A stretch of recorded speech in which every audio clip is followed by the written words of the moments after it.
Olá, boa tarde para todo mundo.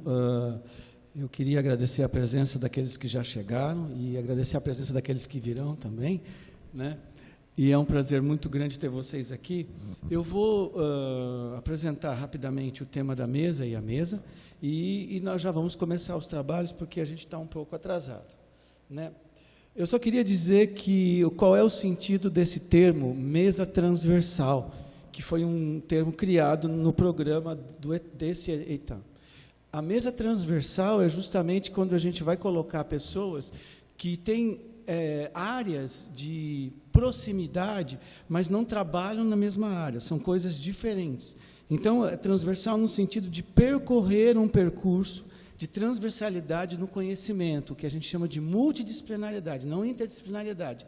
Aqui é uma mesa multidisciplinar, em que nós teremos a transversalidade do assunto, é justamente, eu acho, assim, apesar do título, que é a análise como construção, reconstrução das suas representações, que é um título amplo e vasto, e a gente já refez esse título, né, a segunda vez que a gente viu esse título, mas a ideia nossa aqui é tentar trazer para vocês a questão do texto musical, do não texto musical, e como trabalhar com isso no processo de análise.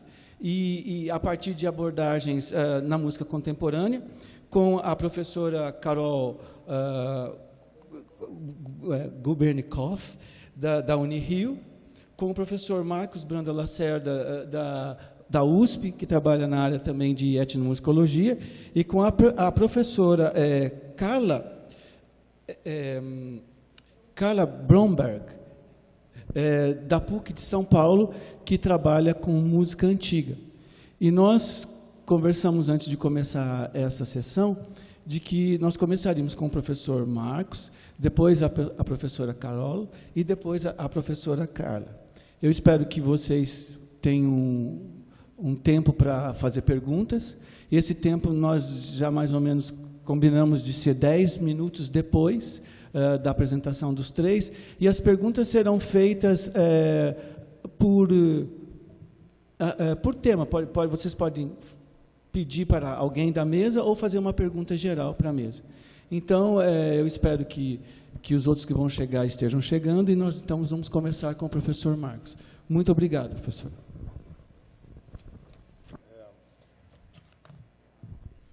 Bom, a etnomusicologia, ela começa já, acho que na sua história, a representar um pouco daquilo que disse agora o Jonatas, né, de uma interdisciplinaridade ou de um diálogo multicultural sobre o mesmo objeto, né?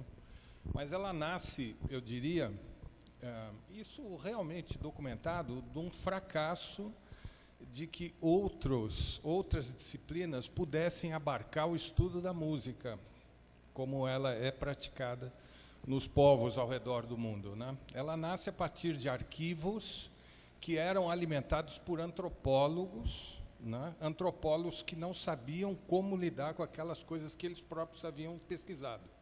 Eles sabiam muito bem as suas representações em termos linguísticos e num discurso mais elaborado, mas a representação musical propriamente dita ficou confinada dentro de cilindros de cera que foram arquivados em arquivos, e quem que pudesse que se virasse com aqueles arquivos. Nunca eram os próprios antropólogos. Inclusive, eu andei pesquisando isso um pouquinho agora, por ordem de um trabalho pessoal, descobri que os primeiros arquivos depositados em Berlim, né, vieram terminar, não no Brasil, mas os antropólogos vieram aqui para o Paraná por conta, provavelmente, da situação política na Alemanha, né? Eles depositaram lá, e quem trabalhou isso tudo foram, então, os etnomusicólogos propriamente dito. Está dando para ouvir? Tá. Bom, então já acho que isso tem um pouquinho, né? Isso já cobre um pouquinho, intersecciona um pouco a ideia do trabalho.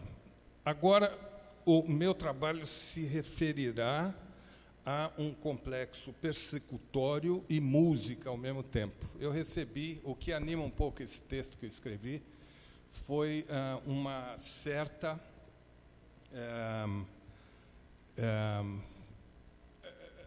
tentativa de colegas de empurrarem sempre para o lado da sociologia a apreciação musical propriamente dita. Eu jamais afirmaria que isso não é possível, mas eu também não afirmaria que isso é necessariamente, tem que ser feito dessa forma, né? E colocou-se, então, um trabalho que eu havia feito em termos daquilo que os linguistas passaram a chamar de... Eu vou encurtar bastante, tá? Por causa dos tais 10 minutos, né? Então, naquela discussão linguística estruturalista a respeito do fonológico e do fonético, ou do êmico e do ético. São conceitos que são mais ou menos conhecidos por algumas pessoas que trabalharam muito a questão estruturalista em suas respectivas áreas, né? E na música atribui-se, a partir de um momento, aquilo que é... Bom, fundamentalmente, o êmico se refere, eu vou só lembrar um pouquinho esses conceitos, não é obrigação de ninguém conhecê-los, né? Aquilo que é estruturalmente relevante, né? E o ético, que vem do fonético, aquilo que é presente a cada minuto, ou seja, como a língua se forma a cada momento em que ela é usada. Isso seria o fonético. Agora, como a língua pode ser definida em termos estruturalistas, estruturais, como as suas unidades são marcantemente, estruturalmente relevantes, aquilo seria o êmico. E na etnomusicologia, eu acho que isso tem sido entendido de uma forma um pouco errônea, que é êmico tudo aquilo que escapa, inclusive, do sistema musical propriamente dito. Na medida que ela vai entrando na sociedade, vai ganhando uma representação social mais abrangente, ela passa a ser êmica. Quando, na verdade, não é isso que acontece, a meu ver, né? Existem entidades que são fortemente êmicas por representarem algo da estrutura musical de uma forma definida, e outras em que a gente não consegue reputar como êmico e fica por conta do fonético, daquilo que acontece na realização musical propriamente dita. Eu trouxe 2 pequenos exemplos em que, e aí eu vou falar agora, respondendo um pouco à inquietação que me foi passada pelo Stefan, né? O que se faz de uma música que não é escrita? No meu caso, eu represento a ideia de que, ora, se essa música não está escrita, escrevemos nós, né? É essa a ideia que me ocorre, pelo menos é esse o trabalho dessa parte da etnomusicologia que eu faço e com a qual eu me identifico. Deve haver, naturalmente, algumas outras coisas que são impossíveis. Eu até atribuiria, acho que nem tudo pode ser escrito, naturalmente, em música, mas eu acho que existe um nível em que essa representação musical ela pode ser manifestada na sua forma escrita com os mesmos elementos com os quais a gente escreve qualquer outra música, ou uma outra música, como, por exemplo, a ocidental. Então, eu peguei esses 2 exemplos para manifestar um pouco daquilo que, mesmo sem que a gente queira, o êmico, o aspecto estrutural, ele está representado na escritura musical pura e simples, né? Da forma como ela ocorre. Eu tenho uns exemplos aí dentro. É uma página. Não, mas não é esse não. É o anterior. Eu preciso olhar para... Acho que eu vou lá, então. Tá. O que eu faço?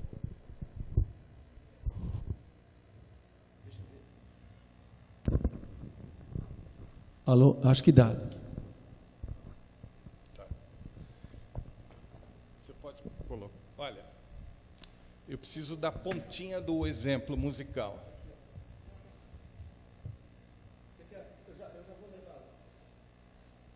Isso aqui é uma execução musical, é uma figura importante, estruturalmente muito relevante nas execuções de música africana em geral. A gente dá o nome a isso de timeline, é aquilo que está praticamente sempre presente numa execução musical. Isso serve de referência às estruturas musicais que são colocadas normalmente pelo tambor mestre.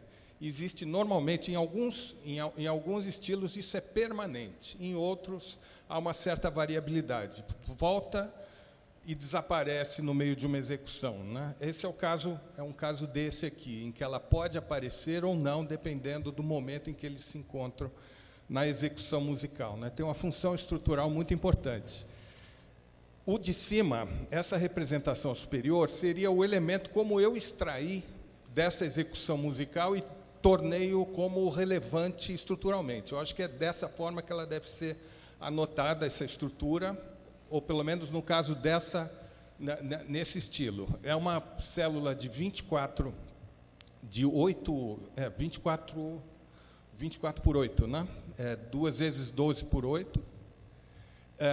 E ela tem aquela forma que eu acho que é a forma mais correta. Mas o que acontece realmente no meio de uma execução? E aqui a gente está falando do êmico e do ético. Tudo isso abaixo dela é praticamente ético. São coisas que se foram executadas naquele momento por conta de algum elemento contextual que não permitiu ou que forçava o músico a tocar dessa forma ou a não a tocar na forma como está escrito na parte de cima. Embaixo, nas demais linhas, ela sempre, onde está a linha pontuada, onde está em branco, é executado na forma como está acima. E onde está alguma coisa anotada é porque isso é alguma divergência do que está anotado em cima, né? Então, o que está anotado abaixo desse motivo é algum tipo de divergência, né? E o que está em branco é algo que não diverge da parte de cima, tá?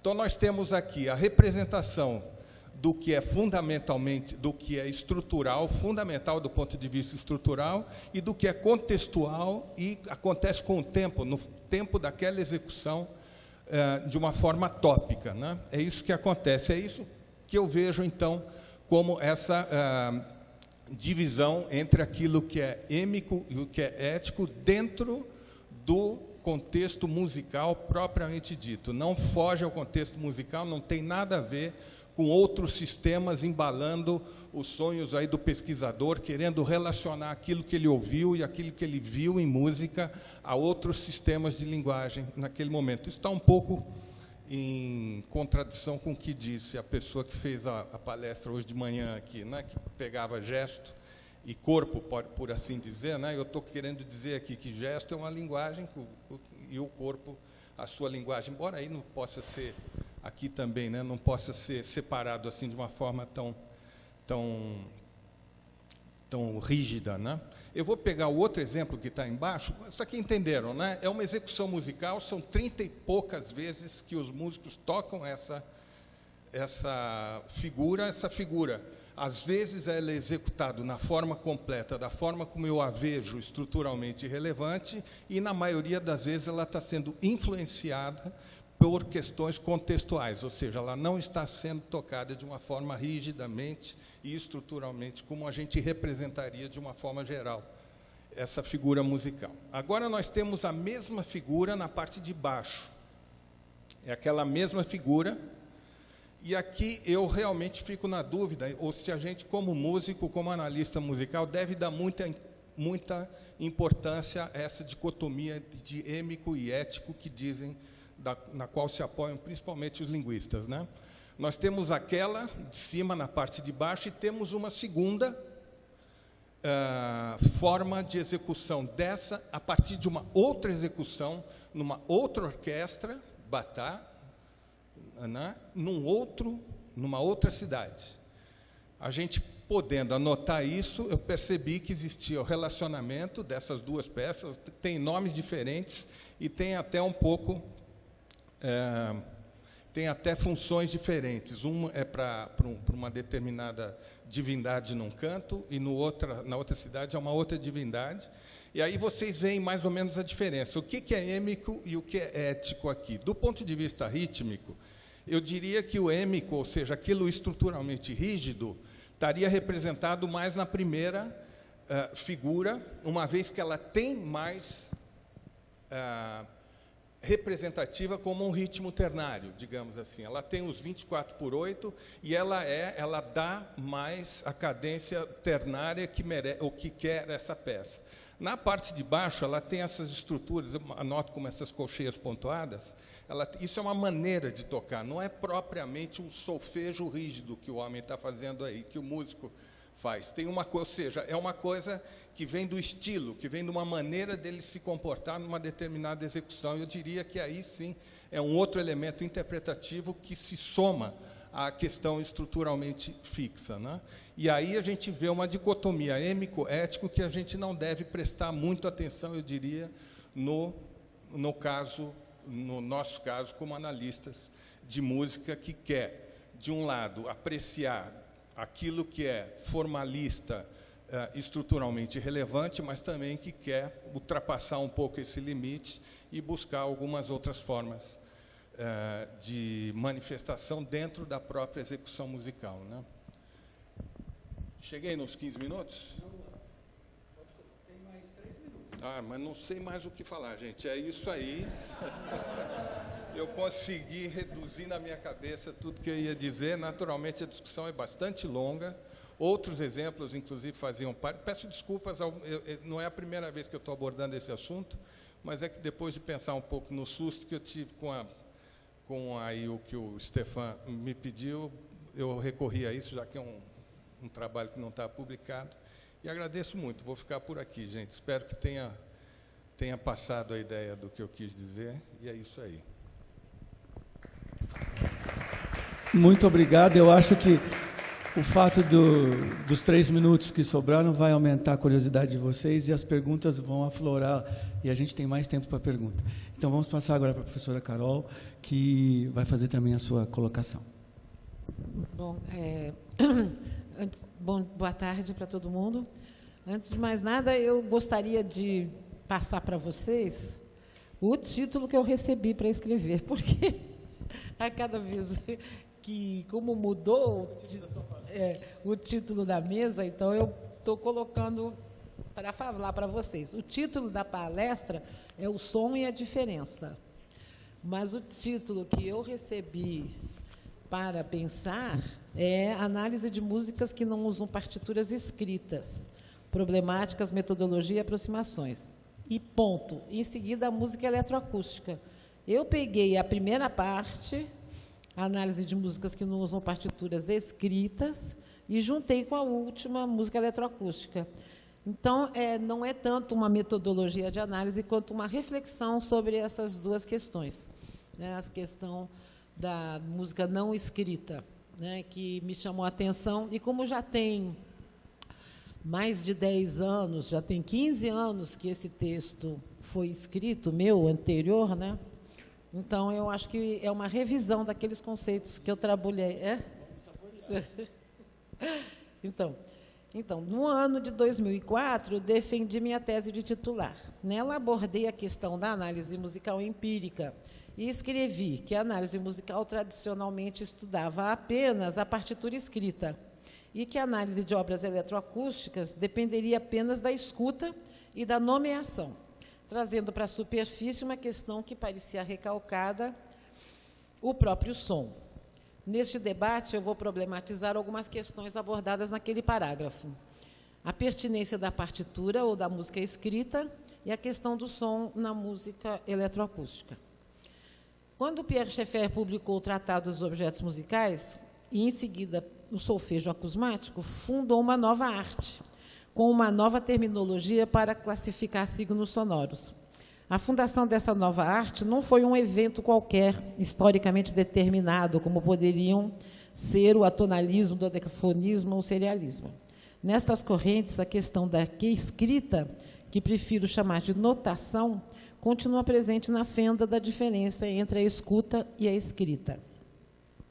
Esta diferença foi problematizada pelos linguistas, de novo os linguistas, a partir de alguns conceitos que Derrida, o autor que mais problematizou a escrita e a diferença, atribui a Saussure. Derrida, nas suas obras Gramatologia e a Escrita e a Diferença. Nesses textos, ele se ocupa tanto da filosofia da linguagem como da literatura, do ato de escrever, ou mais especificamente, do seu impulso. A questão se coloca entre a palavra falada e a palavra escrita. Numa definição extremamente radical dos anos 80, Roland Barthes, num livro chamado Introdução à Semiologia, define a linguagem tendo 3 níveis: a linguagem, a língua e a fala. O que a semiologia de base linguística fundada por Saussure opera como linguagem, separa a língua da fala, langue et parole. Deste modo, a linguagem estuda a língua escrita e não a fala. Este texto, lido há muitos anos, o texto do Roland Barthes, me impressionou sobremaneira, pois separava a língua falada da língua escrita e problematizava tanto a escrita quanto a palavra, a parole. Eu entendi a fala como atualização oral de uma língua, ou como, né? Ou então, Roland Barthes dizia a realização da língua. Entretanto, o que me surpreendeu foi a dimensão em que há algo na fala que excede a língua, ou se apresenta como diferença. O que consideramos como atualização da escrita, a atualização da língua em fala, nem sempre segue o padrão culto, e pode haver uma fenda entre a língua e a fala, que nos levaria a diferentes conclusões e pelas quais eu não enveredarei. Mas há permanentemente a suspeita de que a língua escrita pode não ser o sistema de referência da fala, mas que a fala poderia ser entendida em sua própria dinâmica, e não apenas uma segmentação fonética ou fonêmica da língua. Coincidências aqui. Hã? Hã? Por que eu estaria retomando um tema abandonado por mim há muitos anos e que também já foi, de certa forma, superado historicamente? Tive a minha fascinação pela semiologia e pela linguística. Abandonei esse caminho em favor de aprofundar questões relativas à música, defendendo a hipótese de que a música tem uma existência própria, que não depende de um léxico ou da dupla articulação da linguagem verbal. No caso da linguagem, a fonética corresponde à construção de palavras dotadas de sentido. A música dispensa essa relação e faz da sua própria gramática o seu sentido. Entretanto, o modo como a questão dessa mesa foi formulada não pode deixar de levantar essa problemática. O que são as práticas musicais não escritas e, além de existirem, como podem ser analisadas? O caso sugerido é o da música eletroacústica. Na época em que eu escrevi e publiquei o texto Música Eletroacústica, Permanência da Sensação e Situação de Escuta, minha preocupação estava não apenas com a metodologia da análise musical, mas com o entendimento de que a música eletroacústica não apresentava uma notação de apoio para a análise. Logo, usei a frase que a análise musical vinha sendo realizada, a partir da partitura, e que a música eletroacústica revelaria a escuta que estava recalcada. Ou seja, se compararmos com a relação entre língua e fala, a escuta é o excedente da música. Esta situação de escuta implicava que não apenas a ausência da notação, mas também os modos de expressão são diferentes. Na eletroacústica, são explorados timbres e temporalidades, nos quais a tradicional separação do contínuo sonoro em descontinuidades fixas, que formam os modos, as escalas e os grupos de notas não ordenados, e ainda os tempos métricos e rítmicos, não se apresentam para a audição. Havia, neste caso, um rompimento mais profundo com as diferenças entre a escrita e a notação, a escuta e a notação, que também se encontra na música escrita. Agora eu vou tratar da música escrita. Quanto da execução de uma partitura é efetivamente notado, há na música instrumental e vocal ainda uma diferença entre a realização e a leitura / interpretação de uma partitura? Logo, podemos afirmar que a escuta da música excede a partitura, e muitas das decisões de uma análise musical são decididas pela execução, sendo ela mesma uma análise, ou na intuição de quem ouve. A escuta excede a partitura como diferença, e muitos fatores não escritas são importantes para a análise musical. Uma das brincadeiras que eu gosto de fazer quando apresento os níveis de uma análise schenkeriana, eu digo que tanto o nível chamado fundamental, a Ursatz, quanto o nível mais da superfície, ou a Urline, não estão necessariamente escritos.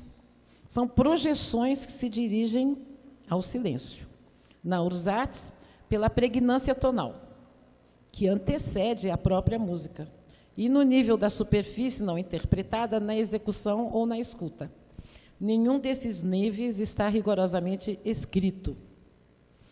No caso da metodologia chamada de teoria dos conjuntos, o repertório abordado é formado por obras que permanecem trabalhando com o sistema temperado, mas que abandonaram as hierarquias modais e tonais.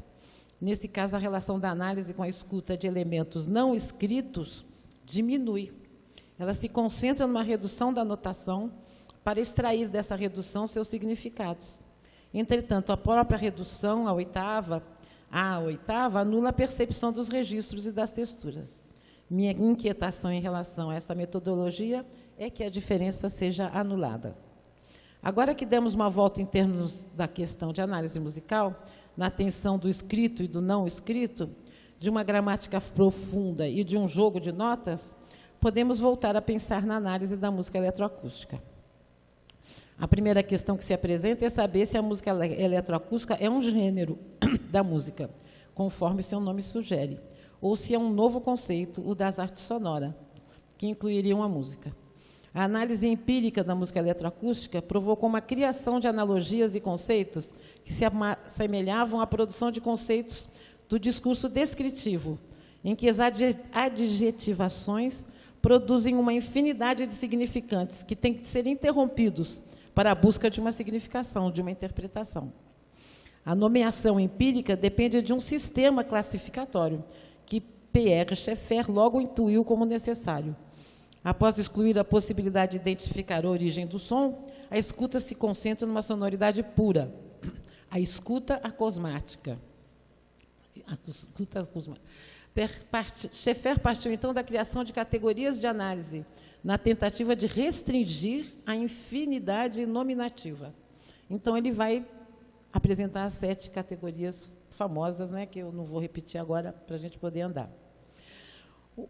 O solfejo dos objetos sonoros, gravado por Pierre Schaeffer, parte dessas 2 premissas. A esse tipo de solfejo deu-se o nome de escuta acusmática. Um dos compositores e teóricos que se dedicou a essa questão foi Denis Smalley. Várias metodologias foram importantes em seu exercício classificatório, a ligação com a fonte e a inclusão do fator temporal na formação do espectro e na escuta dos sons. A partir da forma do ataque, passando... Bom, eu não vou encerrar o Denis Smalley para não perder muito tempo. Houve um estágio intermediário de notação de obras eletroacústicas com a criação de símbolos gráficos associados à escuta de partituras e acompanhamento temporal dos espectros representados temporalmente. Eu posso citar aqui Lars Thoresen, que desenvolveu uma notação gráfica em que cada símbolo corresponde a um critério espectromorfológico. A partir da tipomorfologia dos objetos sonoros, mais as contribuições de Denis Smalley com a espectromorfologia. Então, ele vai propor uma série de signos que eu não trouxe o exemplo aqui, porque levaria um tempo enorme explicar cada exemplo e cada relação da figura com o som, né? Mas eu pretendo desenvolver isso. Então, e um pesquisador, o Brian Holmes, fez sua dissertação de mestrado usando essa metodologia, ou seja, fez análise baseada nesses signos, né? Voltamos, entretanto, ao problema original. Se essa ferramenta gráfica descreve os eventos sonoros identificados em sonogramas, não podemos dizer que a composição da obra foi decidida a partir desta escrita. Ela serviu de sistema de classificação de tipos e espécies de comportamentos sonoros, produzidos a partir da composição pronta e fixada em suportes eletroacústicos. Todos os esforços de encontrar uma metodologia empírica, entretanto, parecem superados pelo que se convencionou chamar de escrita acusmática. O grupo de pesquisadores do GRM, herdeiros dos laboratórios fundados por Pierre Schaeffer na Rádio France, atualmente Instituto Nacional do Audiovisual, encontra-se desenvolvendo um trabalho que envolve análise computacional de espectros sonoros e técnicas composicionais. O nome utilizado mais recentemente é o de écriture acusmatique, ou seja, escrita acusmática. A palavra escrita, nesse contexto, ganha inúmeras significações que estão ligadas às técnicas de gravação. Neste caso, a história dessa escrita remonta aos primórdios das gravações, quando se desenvolveram as técnicas de captação, reprodução e transformação do som para a criação de discos, programas de rádios, trilhas sonoras para o cinema. Todas essas práticas estão fortemente associadas às tecnologias envolvidas, criando verdadeiras partituras temporais de controle de eventos. Há, então, várias histórias e escutas que se entrecruzam e podemos problematizá-las através da discussão dos conceitos envolvidos. Haveria na diferença entre língua e fala uma naturalidade que poderia ser comparada com um cantarolar infantil e a composição musical que utiliza uma notação que representa e ultrapassa o balbucio infantil e o não letramento. Podemos comparar a écriture acousmatique com a descrição de escrever do Derrida, né, que é uma citação que eu trouxe do livro dele, né, que diz que a escrita cria o sentido ao grafá-lo, registrá-lo, fazendo uma gravura, um sulco numa superfície que se deseja transmissível ao infinito. A écriture acousmatique devolve o problema para a diferença entre o som e a composição, ou melhor, entre o som e a música. Ela registra em tempo real o fluxo sonoro e composicional, através do controle de espectrogramas, possibilitando rascunhos, tentativas e erros, correção pela escuta. Entretanto, a composição e o sentido musical não se encontram nos sons. Eu usaria dizer que não podemos confundir as forças expressivas com as velocidades métricas ou das batidas por segundo, aquele famoso RPM, e a força com intensidades em hertz. O que a escrita acusmática capta são os sulcos que foram as gravações em acetato. Apenas que agora os sons se tornam visíveis. Vemos espectrogramas como quadros, pinturas, sulcos traduzíveis em fundamentais e parciais. As páginas dos aplicativos, que se tornaram a gramática dos sons, abrem 1000 possibilidades de seleção de caminhos, timbres, texturas e velocidades. Podemos brincar com os sons ou transformar nosso vocabulário em números, em cálculos quantitativos. Considero essa operação de matematização dos sons e da abertura de mais possibilidades de entendimento e de controle de fundamental importância para o desenvolvimento dessa nova gramática musical. Há um batalhão de compositores e pesquisadores seguindo essa trilha de maior compreensão do mundo do som e de a composição da composição. E alguns tutoriais estão disponíveis. Me refiro principalmente aos tutoriais de análise de espectros sonoros, de composição, que se encontram em consultas de sítios que pertencem a núcleos, centros, laboratórios de pesquisas, em que os 2 primeiros exemplos são sempre o IRCAM e o GRM. Estamos avançando no conhecimento da natureza do som, e são novas fronteiras que se abrem. Não caberia a esse debate a apresentação dessas técnicas e desses procedimentos. Minha questão é apenas com a problematização da escuta, da composição. A música se dará sempre em outro lugar. Se dará na diferença entre o som, a gramática musical e a composição. Como pesquisadora e professora de análise musical e composição, vou persistir na busca dos sentidos musicais, na diferença entre o som e a música.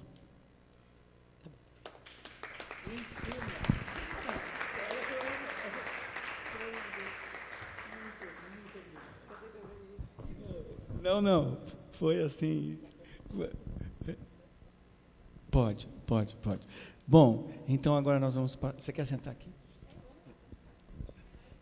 Não, eu vim para cá. Então, isto. A professora Carla, e eu estou assim, muito feliz de ver essa concatenação, que não foi esperada, mas foi desejada. Então, isso é muito bom de ver. Então, agora a professora Carla, que vai falar sobre música antiga, ela também trabalha com matemática.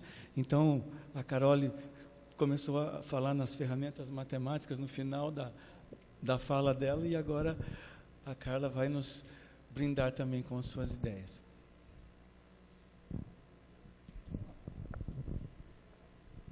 Obrigada. Quando me chamaram para vir falar aqui, eu achei que ia ser um problema. Eu continuo achando que vai ser um problema, mas música sem partitura, análise de música sem partitura, quando eu mexo com música, na verdade, mais renascentista do que antiga. E aí eu fiquei pensando nos conceitos que estavam envolvidos na proposta que o Stefan, o desafio que o Stefan me deu em poucos dias. E pensei, o que seria a análise dessa música?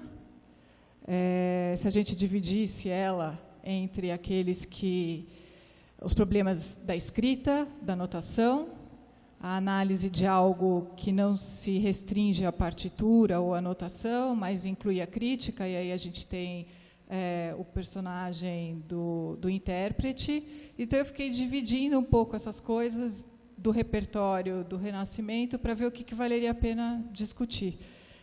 Achei alguma música sem partitura? Achei. Achei no sentido tradicional da palavra, né? Mas também encontrei uma série de outras questões que tinham na partitura do Renascimento e que vão aparecer, por exemplo, como a Carole agora falou, que é a utilização do som direto ou da parte visual da notação, que vai se perder depois no romantismo, no classicismo, mas que aparece bastante no Renascimento. Então, eu trouxe alguns exemplos para vocês. Eu parto do princípio de que a música é histórica, né? E ela se modifica, ela tem convenções. E a parte da parte acústica da música, quer dizer, do puro som, todo o resto na música é inventado, é trabalhado, e eu vou usar o termo do Renascimento para dizer que é quase artificial, né? Nos tratados do Renascimento, mesmo nas partituras, toda vez que aparece a indicação de natural, significa diretamente música vocal. Então, qualquer som que seja tratado da parte instrumental vai ser sempre endereçado nos tratados como se fosse artificial. A música e a musicologia, eu diria que o objeto da musicologia é um objeto múltiplo, né? A musicologia é cheia de interfaces, e eu não diria que ela depende de outras áreas do conhecimento, eu diria que ela engloba partes de outras áreas do conhecimento, dependendo da época que a gente está. O Renascimento, a música não é uma matemática aplicada, ela é uma das matemáticas, né? A grande historiografia, um dos maiores erros é tratar sempre essa matemática como se ela fosse aplicada. Ela não é aplicada, né? A estrutura e a natureza da música até o final do século XVIII é basicamente matemática. O Rousseau vai entrar em grandes problemas no dicionário e nos verbetes da enciclopédia, e a gente fazendo o levantamento daqueles verbetes, a gente vai ver que ele paralela. Às vezes ele gosta de dar entrada como se fosse uma bela arte, como se fosse uma arte já que tem relacionamento com a estética e com as demais artes. Às vezes ele volta para a matemática, o discurso dele com Diderot, com D'Alembert, e assim vai. Então, o que eu estou colocando aqui é que esses dois problemas, a história dos estilos, no sentido de uma natureza histórica da música através, né, da contagem, dessa definição dos estilos, que tem a ver com a definição de gênero e das formas musicais, extremamente presente na análise de obras desse período e do clássico e também do romântico. E o outro problema que é a invasão da metodologia e da linguística que vai acontecer posteriormente. A linguística, que não vai entrar aqui, no meu caso, no Renascimento, ela vai aparecer depois na passagem do Barroco, quando a gente vai ter a aproximação da música com a metodologia da retórica, né? De qualquer forma, quando a gente estuda essa música do passado, a gente está lidando com problemas filológicos e paleográficos, né? Como é que a gente faz? A historiografia dessa análise dessa época é extremamente baseada em histórias da música, que, como vocês estão vendo aí os títulos, trazem a noção de estilo sempre, né? É difícil a gente se livrar dessa noção de estilo quando faz análise de obras dessas épocas. A gente tem aí uma citação do Groth: "The history of music is primarily the history of music style", né? E isso se repete não só vamos dizer assim, na hora que você define a área dessa análise, mas na hora que você vai usar um instrumental para poder ou não identificar essas estruturas. Eu coloquei aqui embaixo essas duas colocações, a história dos estilos e a noção de obra, porque não sei se vocês conhecem a obra da Lydia Gore, mas ela foi na década de 90, ela lançou um livro onde ela colocava que o problema principal é a ideia de obra musical. Se a gente não se livrar dessa ideia de obra musical, nada vai dar certo. Não vai conseguir mudar os parâmetros da análise, não vai conseguir definir melhor estruturas. E ela cutucou um monte de gente Depois desse simpósio onde ela apresentou esse livro, ela teve retornos de muitos autores, inclusive autores da área do Renascimento e do Barroco, querendo dizer que a obra musical existia sempre e querendo defender a presença da análise musical com a obra.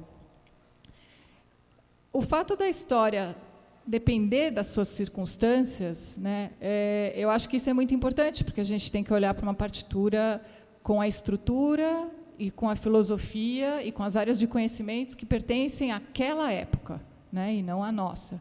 Então, assim, a viagem ao passado é um reconhecimento das interfaces das áreas de conhecimento daquela época, não de como a gente enxerga aquela época, né? E, nesse sentido, o Thalhaus, eu acho que conseguiu manter uma certa linha da importância da história no estudo da música, e depois vai ser da musicologia, embora ele traga algo da filologia, que é essa ideia de que o que sobrevive do passado é mais essencial, né? Quando, na verdade, a gente sabe que a volta ao passado, normalmente, dos historiadores, é uma volta anacrônica. E eles procuram no passado aquilo que funcionou para as noções do presente do historiador. Então, aqui, no caso, eu acho que o Thalhaus não... Acho que ele deve estar influenciado pelos filólogos da época, porque o tratamento dos manuscritos e da linhagem da filologia, ela tem um pouco de manter o que já estava antes, como é que ela estrutura essa, o que vai ser tirado e o que vai ser mantido na tradição manuscrita, né? Uma segunda colocação que eu acho que ele faz importante é essa sobre a música folclórica, na época do que ele sabia, né? E que traz essa colocação da música não escrita, da análise sonora e da tradição aural e oral, né? Se a gente pegar uma das primeiras histórias da música, essa é italiana, do Bontempi, a gente passando por todo esse tratado, esse livro de história, a gente vai ver aqui, acho que dá para vocês lerem, alguns termos de música, quais são os tipos de música que ele trata. Não tem análise de nenhuma obra nessa história, né? Ele faz uma recuperação dos tipos de estrutura matemática da música, todas as interfaces que ela tem com a teoria com a composição de intervalos, com as teorias de proporção, com as classificações do Boécio, com os diferentes caminhos e as subclassificações que foram feitas dessa música como tratada por Boécio, e de inúmeros comentaristas peripatéticos ou aristotélicos que vão modificando um pouco essa tradição platônica, pitagórica da música. A gente não vê a citação de uma obra nessa história da música, ao contrário de hoje, né? Quando a gente faz um trabalho de arquivo, a gente acaba encontrando esse tipo, quanto mais longe a gente vai no passado, mais diferentes são as fontes. Essa aqui, teoricamente, é uma das primeiras canções que foi descoberta, como vocês estão vendo, não tem nenhuma semelhança com nenhuma partitura da Europa Ocidental, e é escrito, né? O que também acontece com os gregos. Então, a música grega, ela é toda verbal, ela é toda nominal. Não existem sinais, como existe depois na música europeia. A gente vai passar para a música europeia, esse é um dos fragmentos mais antigos, que é do ofertório romano, do rito romano. E é claro que tem uma série de pessoas que trabalham com essas transliterações, para você colocar isso em linguagem mais moderna, entender. Eu estou colocando aqui só alguns exemplos. Esses aqui são de quadrados, né, de neumas quadrados, da escrita quadrada, né, século XIII. Eles aparecem fragmentados, eles aparecem cortados, eles aparecem em códices que não têm nenhuma relação, às vezes, com música. Às vezes, eles estão completamente organizados, porque todo esse material já foi achado por alguém que organizou de acordo com alguma concepção moderna do que seja a liturgia ou cristã, ou ortodoxa, e assim vai. Então, entrar num arquivo e procurar esse material, às vezes pode ser bastante complicado, porque códices foram fragmentados, as pessoas arrumaram as partituras de acordo com as concepções modernas e classificações de conhecimento moderna, e às vezes fica difícil achar. Aqui é mais um... Esse à direita aqui para vocês que tem um cavalinho, é uma fábula, uma sátira francesa do século XIV, na qual um cavalo assume a presidência de um lugar, de uma cidade, e ele faz atrocidades, mas é muito engraçado. Está bastante atual. Esse aqui é um exemplo muito famoso do século XIV,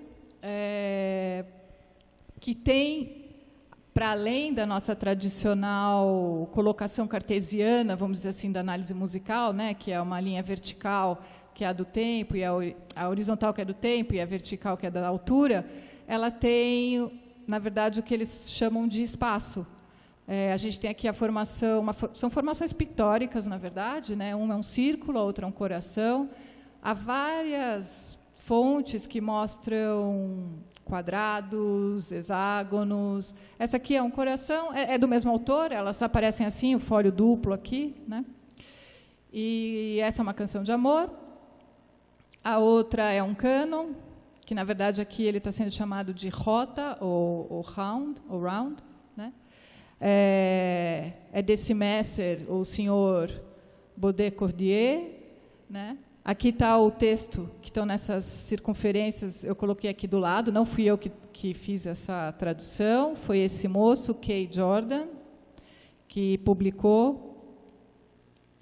E aqui estão as partes, que dá para vocês acompanharem um pouquinho o que está escrito. Ele está agradecendo, ele está dizendo ao que veio essa partitura. Então, aqui está sendo levado em conta mais um âmbito, que é o âmbito visual, que é o âmbito pictórico. Outros tipos de partituras que eu achei foram aquelas pensadas para as máquinas, pensadas para os autômatas. Muitas vezes elas não são escritas, muitas vezes existe um texto, e esse texto recebe uma análise combinatória de uma máquina que é perfurada, de uma máquina de Foley, aí depende um pouco da utilização mecânica dessas... Que tipo de máquina vai ser utilizada para a produção sonora. Outro é a presença da música das esferas, que é, na verdade, a música que a gente não escuta. É a música e os intervalos que regem os planetas, mas que não são audíveis. E aqui estou colocando um pouco da interface para a gente lembrar que a música não anda sozinha, que a gente não está na época onde existe uma autonomia dessa ciência, no sentido de ser uma arte ou uma arte abstrata, dela não pertencer às outras áreas do conhecimento. Aqui ela tem uma forte relação com as áreas subalternas e depois com as ciências mistas até o começo do século XVIII. Então, ela tem que responder a certas demonstrações, a certas colocações do que sejam os seus princípios e qual seja a sua natureza. Essa música antiga, basicamente, a gente não tem gravação, não existe fonte que a gente possa escutar oral, mas a gente tem inúmeras descrições, inúmeros relatos de pessoas. Aqui tem um que aparece na história da música sacra do CAF, mas nos arquivos a gente encontra cartas, explicações de notários, enfim, uma série, os avisi, se for no caso italiano, uma série de documentos que contam como foram feitas essas músicas ou foram apresentadas, mas principalmente também como elas foram recebidas, ou pelo público, ou por terem sido mandadas para um outro país e terem sido utilizadas lá para algum tipo em alguma função, e eles recebem de volta essas notícias e escrevem. A análise combinatória é uma das formas mais presentes no Renascimento de se utilizar a música numa partitura que não é a partitura tradicional. O Athanasius Kircher é um deles. Ele faz essa caixa de combinatória, ele troca ideias com um Mersenne por carta e com outros. Ele faz vários desenhos mostrando quais são os equipamentos e como é que eles devem funcionar. Ele faz alusões à lenda de Pitágoras e outras formas de tradição da história da música. E ele chega a escrever música para os bichos e tentar mostrar se essa música é ou não natural. Aqui a gente tem uma foto, por exemplo, de um barquinho com os músicos mecânicos que cantam. E aqui um dos tratados que traz a música das esferas, com essa ilustração é muito clássica. E as pessoas, autores que vão se valer dessa música das esferas e vão discutir a presença da música das esferas com relação à teoria dos humores, que é uma interface com a medicina, e a forma de trabalhar os novos modos, as novas escalas e as novas composições. É isso.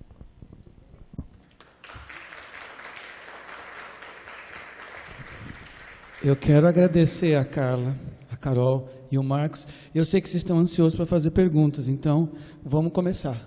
Por favor.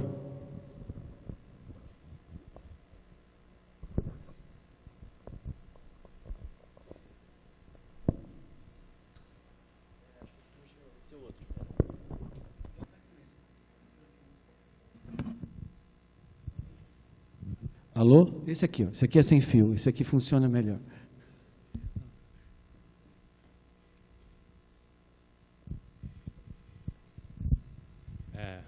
Bom, eu tenho foram incríveis as colocações dos três. Acho que cada um abordou um aspecto. Mas é uma inquietação que eu já estava tendo antes até do que eu ouvi, mas de qualquer jeito se relaciona. Quando a gente faz a análise de uma música escrita, ela já é uma música que tem, né, o seu resultado sonoro, na verdade talvez seja o grande objetivo, o sonoro, mas ela foi feita já por um meio que tem a escrita como ponto de nascença. Quando a gente pensa na música eletroacústica, ou na música improvisada, ou na música étnica, e que são coisas, universos completamente diferentes, qual ferramenta e qual justificativa seria, por que estaríamos analisando, por que precisaríamos de um outro sistema para que aquilo ganhe uma visibilidade? E se, por exemplo, hoje em dia eu fico pensando com essas novas ferramentas de análise que a Carol citou, que possibilita que a gente visualize novas potencialidades, novas características do som que até então. O sonograma ele nos dava lá os parciais, as frequências, mas hoje em dia a gente tem a brightness, tem a questão do diversos parâmetros, né, que possibilitam que a gente tenha novas visões sobre, quer dizer, são auxiliares à nossa escuta ou que a gente pode visualizar daquilo que está acontecendo. Aí uma pergunta é dupla. Será que seria possível usar essas ferramentas para analisar a música que é escrita? Por exemplo, eu pegar todos esses descritores de áudio e usar para analisar uma outra música que não, ou se não faz sentido. E a mesma coisa na questão da música, quando a gente faz etnografia. Que sentido faz usar esse tipo de ferramenta e se ela está tão distante desse fazer musical quanto está a notação em partitura? Não sei se foi um monte de pergunta numa só, mas se isso em alguém... Marcos, usa o microfone, por favor.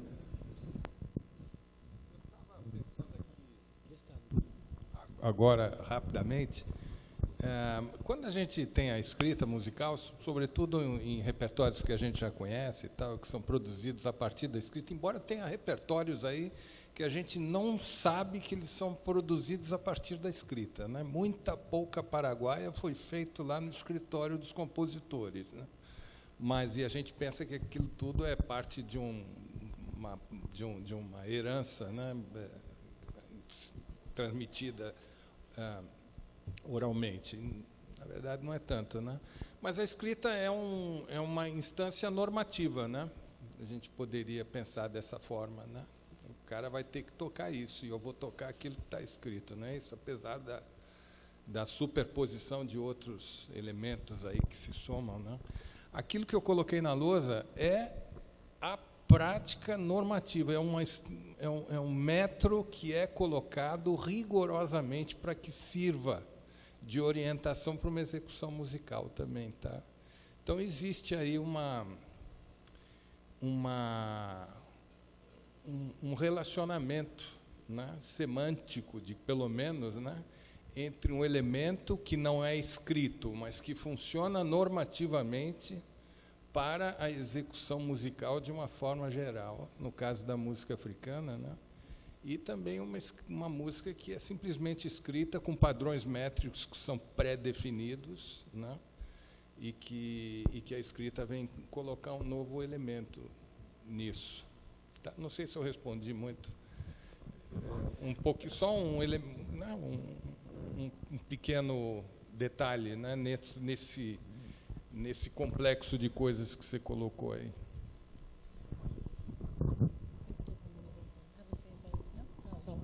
Bom, eu acho que a sua pergunta realmente é bem ampla, né? Mas o que me veio à cabeça, né? Veio à cabeça que quando a música vamos dizer, entre aspas, né, passou a ser escrita, porque essa relação da oralidade com a escrita, ela não está muito clara, né, no caso da música, porque existe a tradição oral, da repetição, né, e da passagem, né, da música para os amigos, para os familiares, e que existe até hoje, né? Uma roda de samba é isso, né? Uma roda de choro é isso também. Ou seja, as pessoas tocam juntas, elas conhecem o gênero, elas sabem o que fazer, não precisa necessariamente estar composto da maneira que a gente imagina numa partitura mais convencional.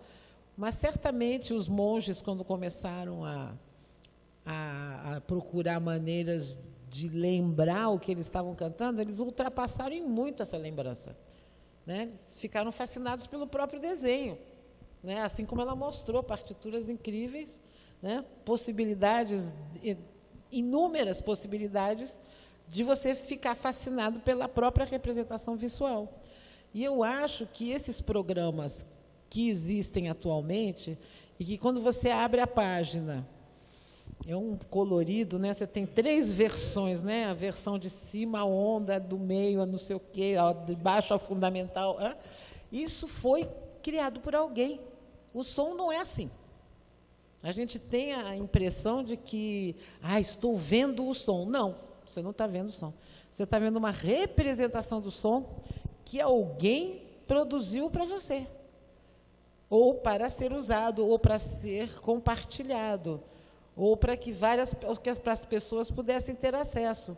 Então, o fato da música produzida por esses meios de escrita, que, no caso da música na França, né, chamou de escrita acusmática, mas ela existe, né, na música dos compositores de funk, das pessoas que usam esse equipamento, que tem, né, 2 ou 3 discos tocando ao mesmo tempo, que eles vão fazer uma montagem, uma colagem. Eu acho que as variedades são inúmeras, infinitas. Apenas nós estamos agora com uma nova forma de representação, mas não quer dizer que o som seja aquilo, né? E não quer dizer também que o som seja aquela descrição lá, entende, que ele seja mais natural, porque ele é aquelas placas, né, que você jogava areia em cima e fazia um desenho. Também é uma representação, né? Então, eu acho que o que eu estava querendo salientar é que há uma diferença entre as coisas, né? E que essa diferença é que é toda a diferença. Posso só comentar uma coisa?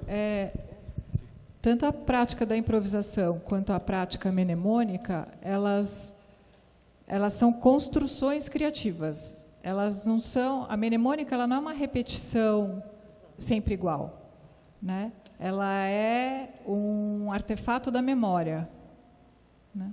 Mas ela compõe, ela cria em cima daquela obra. Então, assim como a improvisação.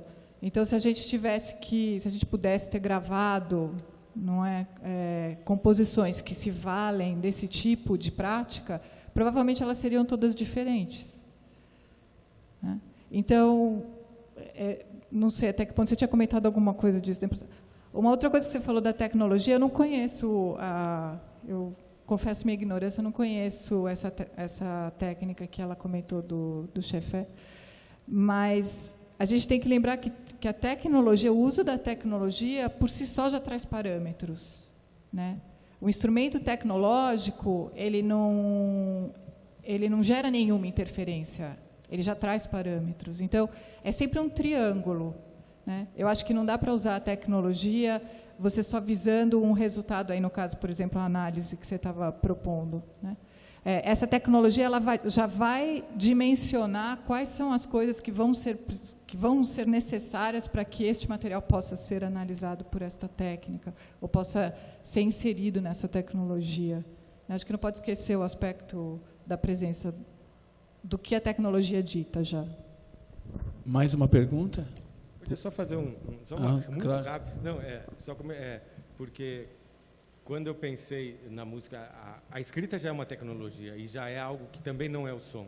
Ela já é uma ferramenta de pensamento e, a partir dela, eu começo a pensar estruturas que podem se desenvolver de mil maneiras, permutacionais, combinatórias e retóricas e etc., via aquela ferramenta da escrita. Então, é mais lógico a gente usar a análise da partitura para compreender aquele texto. Eu fico pensando nessas músicas que não têm isso por trás, talvez a escritura acusmática desse pessoal, ou seja, representar como foi, de uma maneira fake, uma representação, como a nota foi uma representação, nosso sistema tradicional é uma representação, esses sonogramas, essas novas modelos de representar e visualizar, eles podem se reverter para ser mecanismos de construção sonora. E eu fico pensando, talvez, se analisar esse tipo de música, não seria aprender como eles fazem ali, como que é analisar improvisação livre. Talvez a gente tenha que fazer muita improvisação livre para começar a aprender a analisar, e vice-versa, aprender muito música de outros cantos. Mas, de qualquer jeito, obrigado pela pergunta. Foi só... Okay. Mais alguma pergunta para a gente encerrar? Mais uma pergunta, que nosso tempo está esgotado. Mas o Adolfo quer fazer mais uma pergunta? Adolfo, aqui, Lucas. Vamos lá. Para a Carla, talvez os outros também podem comentar, claro, mas da referência dela sobre que a música, que a matemática não é apenas uma aplicação da matemática à música, mas música é matemática. Explica isso para a gente. Eu não tenho certeza de eu ter dito que música é matemática, não. Eu acho que... Não, mas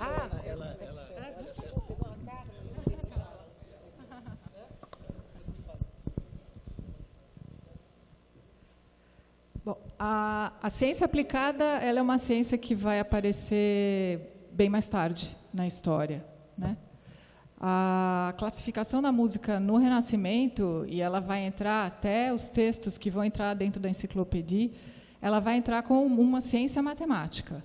No início, ela é uma ciência aritmética, né? Quer dizer, ela é uma ciência que tem por estrutura e natureza, a natureza é matemática, a estrutura são os números, a composição de intervalos é a composição de proporções, quer dizer, é a relação das proporções. E ela tem o diferencial, que é o problema do sonoro. Por isso que a gente vai ter a definição do que vai ser chamado de número sonoro, né? Para os filósofos e para os teóricos da época, durante o Renascimento, eles vão ter que tratar com essa subalternação da música aritmética, porque ela tem esse acidente, que é o sonoro. Então, ela não é a pura disciplina matemática, que é a aritmética, que trata só com elementos discretos, mas ela tem esse acidente, que é o sonoro. A gente, dependendo da época do Renascimento, a gente vai ter ela tratada como uma ciência subalterna. Se vocês pegarem, por exemplo, a obra do Zarlino, ele vai ficar brigando com essa definição. A briga dele com Vincenzo Galilei uma dos problemas é esse. Como é que eles entendem essa subalternação? E depois ela vai passar para ciências mistas. Na hora que ela passa para ciências mistas, a gente tem uma participação diferente das matemáticas dentro dela. Se antes existia uma predominância da aritmética, a partir do final do Renascimento, a gente vai ter uma predominância da geometria, na estrutura dos elementos. Então, a forma que você vai desenvolver as escalas, a forma com que você vai poder julgar ou não qual intervalo é consonante, qual é dissonante, e a formação dos sistemas, que eles vão sendo modificados. Ao mesmo tempo que vira essa ciência mista, ela também se aproxima da medicina. Então, na verdade, a gente tem superposições de áreas de conhecimento. A música acaba intersectando com elas, e dependendo um pouco dos autores que vocês trabalharem, se é gente que está preocupado com a audição, se é gente que está preocupado com o desenvolvimento de sistemas de afinação, depende da área que pegar, a gente vai ver que existe uma maior participação de alguma dessas áreas do conhecimento e de tradições filosóficas diferentes, mais ou menos aristotélicas, mais ou menos neoplatônicas. Bom, eu vou encerrar. Eu acredito que essa mesa deixou um processo de abertura incrível e boas perguntas para os participantes. Eu quero agradecer o Marcos, quero agradecer a Carol, quero agradecer a Carla. E eu queria encerrar a mesa com uma frase do Leibniz, que é um cara que, desde que eu fiz o meu mestrado, me intriga com essa frase, que é: música é um exercício de aritmética feito pelo espírito inconsciente de que está a contar. Então, talvez essa seja a minha colaboração para essa mesa.